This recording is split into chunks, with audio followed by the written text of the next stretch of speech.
नमस्कार साथियों, स्वागत है आप सभी का वाईफाई स्टडी 2.0 पर। मैं हूं अंकित अवस्थी। आप हैं मेरे साथ में इस विषय पर चर्चा करने के लिए कि वर्तमान में भारत के द्वारा विकसित किए जा रहे हैं कुछ ऐसे चूहे जो कि बहुत ही विपरीत परिस्थितियों के अंदर काम आ जाएंगे। कैसे काम आ जाएंगे आज के सेशन में हम चर्चा करेंगे।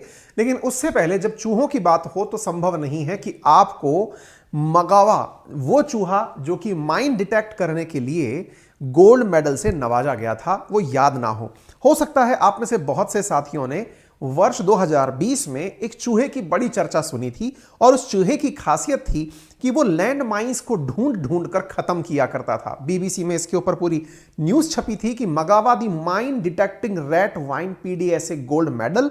और मगावा जिसने तकरीबन 39 लैंड माइंस को खोद कर निकाला था, ढूंढ कर निकाला था, क्योंकि इसकी सूंघने की शक्ति इतनी जबरदस्त थी कि यह जमीन के अंदर गड़े हुए लैंड माइंस को खोज सकता था और इसने न जाने कितने ही लोगों की जान बचाई थी। साथियों, मगावा वर्सेस आज डीआरडीओ के द्वारा किया जा रहा प्रयोग, दोनों में अंतर क्या है?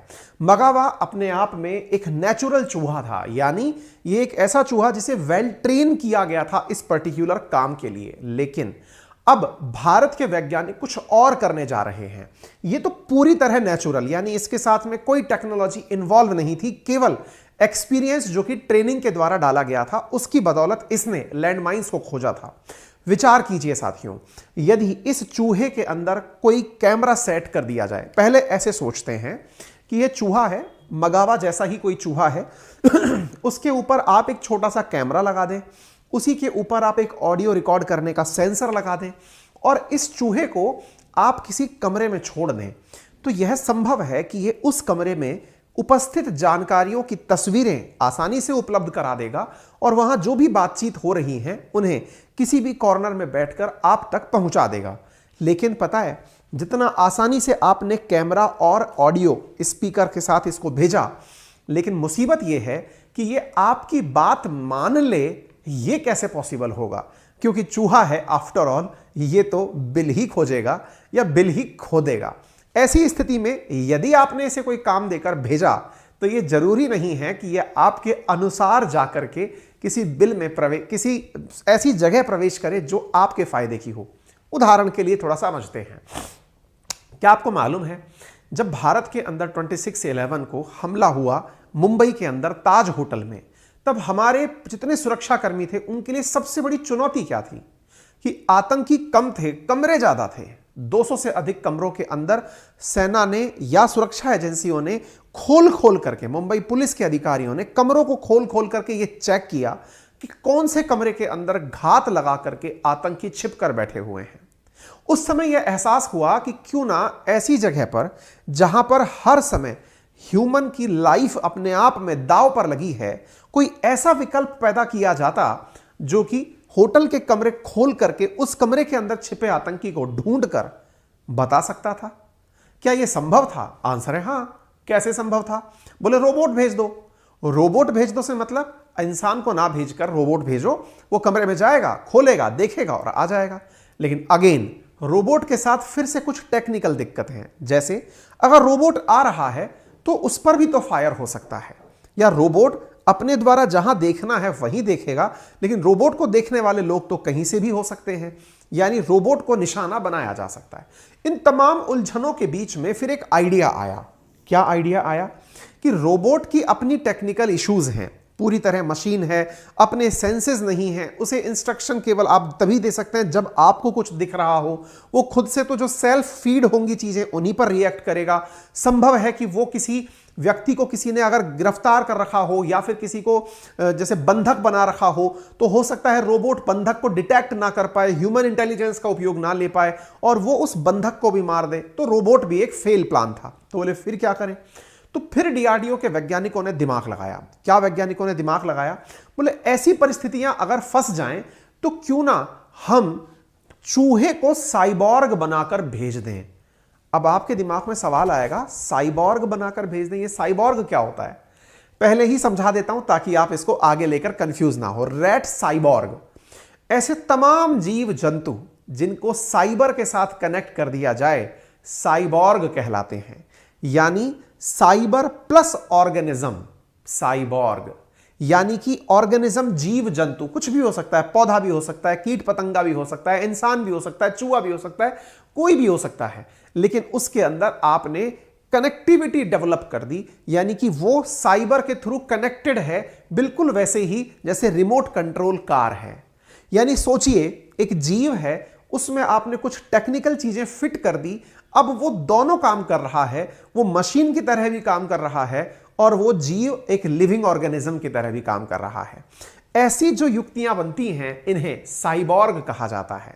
डीआरडीओ के वैज्ञानिकों ने हाल ही में रैट साइबॉर्ग डेवलप करने की जानकारी दी है।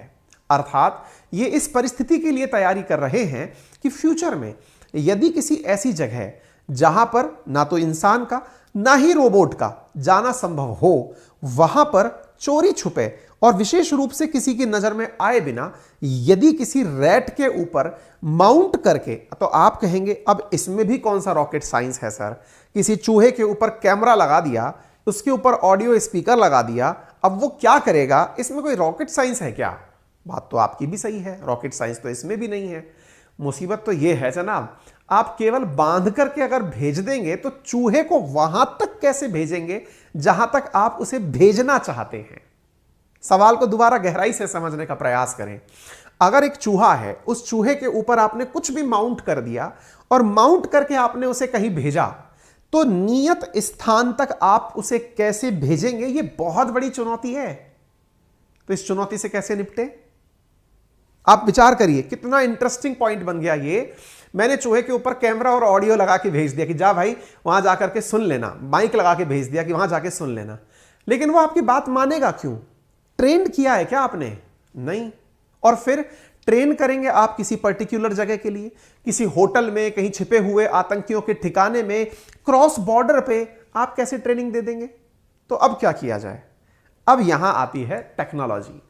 डीआरडीओ के वैज्ञानिकों ने इस प्रकार के चूहे तैयार करने का दावा किया है कि वो चूहों के दिमाग में ऐसे इलेक्ट्रोड लगा देंगे कि चूहा चलेगा तो सही अपने शरीर से, लेकिन चलने का और इंस्ट्रक्शंस जो दिया जाएगा वो कोई और दूर से बैठ के दे रहा होगा। यानी कि एक लिविंग चूहा काम करेगा ऐसे जैसे रोबोट कर रहा हो।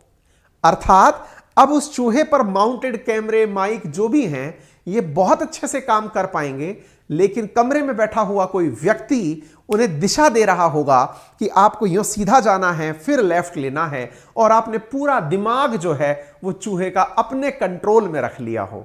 सुनते ही यह किसी पिक्चर जैसा दिखाई दिखता है। आपके मन में अब तक संभव है कि कल्पनाएं बन गई हो, कल्पनाओं में कहानियां बन गई हो। तो आप देख सकते हैं, Indian scientist create cyborg for security forces, intelligence, surveillances, ये सब जगह की खबर है।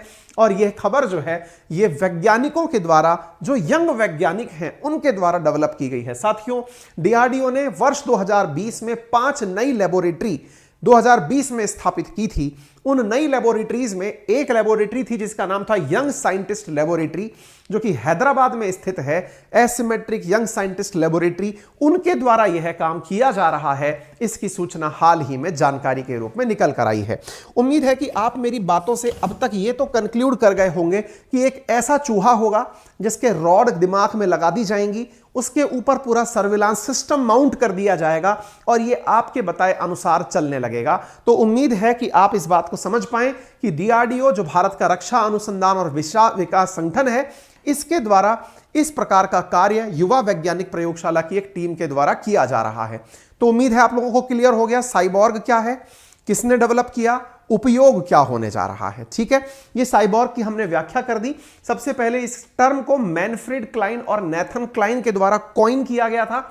इसमें किया क्या जाता है, hybrid of neuron and wire का सर्किट क्रिएट किया जाता है और उस वजह से यह चीज बनकर आती है, दैट इज साइबर ऑर्गेनिज्म। ठीक है, साइबॉर्ग क्या हो सकते हैं और साइबॉर्ग और रोबोट में क्या अंतर है, एक लाइन में अगर समझे तो cyborg is a combination of living organism and machine, whereas जो रोबोट है वो 100% मशीन होती है। नंबर दूसरा, साइबॉर्ग के अंदर जरूरी नहीं है कि ये केवल इंसान हो, ये कुछ भी हो सकता है, बर्ड, डॉग, इंसेक्ट, कोई भी लिविंग ऑर्गेनिज्म हो सकता है, लेकिन जो रोबोट हैं ये पूरी तरह ऑटोमेटेड मशीन होती हैं। ये पार्ट ऑफ लिविंग थिंग होता है, ये हमेशा नॉन अलाइव होता है, यानी रोबोट से कंफ्यूज ना हो, साइबॉर्ग रोबोट से बिल्कुल अलग चीजें होती हैं। डीआरडीओ के यंग साइंटिस्ट लेबोरेटरी DYSL के निदेशक पी शिव प्रसाद ने भारतीय विज्ञान कांग्रेस के 108वें सत्र में एसिमेट्रिकल टेक्नोलॉजी की एक प्रस्तुति देते हुए कहा कि हमारा उद्देश्य आक्रामक मस्तिष्क इलेक्ट्रोड के माध्यम से इलेक्ट्रॉनिक कमांड के साथ चूहों को नियंत्रित करके खुफिया जानकारी एकत्रित करना है। यह हैदराबाद में डीआरडीओ यंग साइंटिस्ट लेबोरेटरी के निदेशक पी शिव प्रसाद ने कहा। यहां पर आप देख सकते हैं साथियों, रैट साइबॉर्ग कैसा दिखेगा, इसको आप इस तरह से देख सकते हैं। ये अपने अनुसार जो इनको इंस्ट्रक्शंस दिए जाएंगे उन्हीं की पालना के अंदर ये सारे कार्य करेगा। आप इसको देख सकते हैं, ये सिंपल एक चूहा है, लेकिन ये साइबॉर्ग है, इसके अंदर साइबर सेट लगा दिया गया है और यह इंसानी आदेश को मानते हुए कार्य करने के लिए बद्ध होगा। ठीक है ना। तो आप देख सकते हैं ये लिविंग रैट है, इसके ऊपर रिसीवर और स्टिमुलेटर है, 3 पेयर ऑफ इलेक्ट्रोड इसके अंदर लगाए गए हैं। अब आपके दिमाग में एक सवाल आने लगेगा, पैरेलल इसको रिजेंबल करने लगेगा, सर ऐसा तो कुछ एलन मस्क भी कर रहे थे। बिल्कुल कर रहे थे। क्या कर रहे थे वो? सर वो न्यूरालिंक बना रहे हैं। न्यूरालिंक का मतलब आपके दिमाग के अंदर ही एक ऐसी चिप लगा रहे हैं कि आपको हाथ पैर भी नहीं चलाना पड़ेगा, आपका दिमाग जो सोचेगा वो ऑटोमेटिक एग्जीक्यूट हो जाएगा।